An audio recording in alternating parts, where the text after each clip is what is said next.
Hi friends. If you're new to my channel, welcome. If you've been around a bit, you know that I like to look at different approaches to music making and how to incorporate and develop different sounds into our musical language, and sometimes using the logical side, other times using the intuitive side.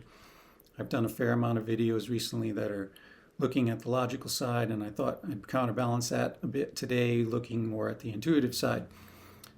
So what I'm going to do today is go through to play through some of the modes of the major scale, but I've just chosen those randomly, just because probably more folks are familiar with them. This approach can be done with any new sound you're trying to incorporate and to embody. But this one I thought would be useful for some folks, and thought I'd share a practice that works for me. And this is to not think really at all and not be concerned with technique, with speed, with accuracy, with the things we normally practice. It has nothing to do with any of that.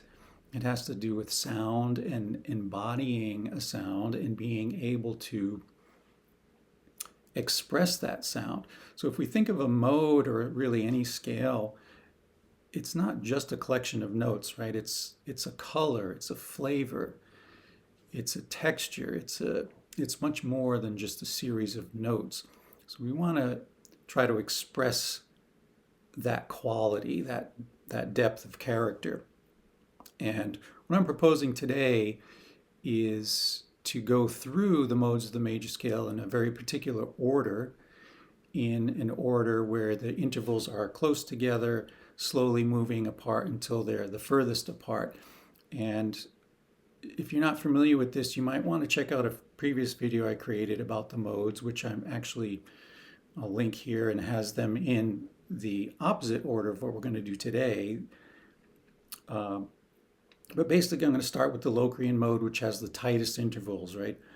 The root, the minor second, minor third, fourth, flatted fifth, minor sixth, minor seventh, and move through each mode until we get to the one has the widest intervals, the Lydian mode, which is the root, major second, major third, sharp four, fifth, major sixth, major seventh.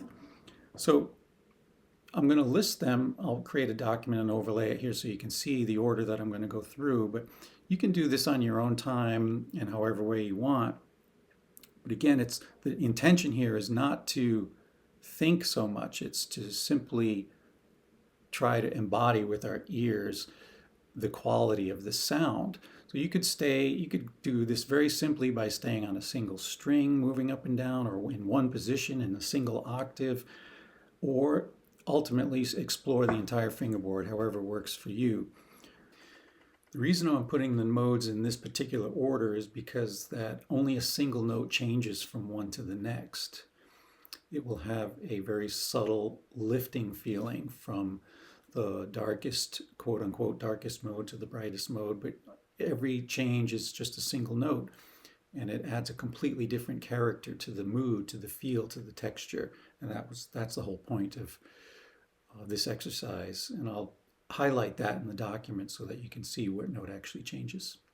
And the idea here is, again, to embody the quality of the sound, to explore what does a Locrian mode really feel like? What does a Dorian mode really feel like? What does the Mixolydian mode, how does it taste? What's the flavor of those qualities? So that's the idea. I'm going to use E as a pedal, and all the modes will be parallel in the key of E, but you could do this in any key and maybe change your drone or however you like to do it.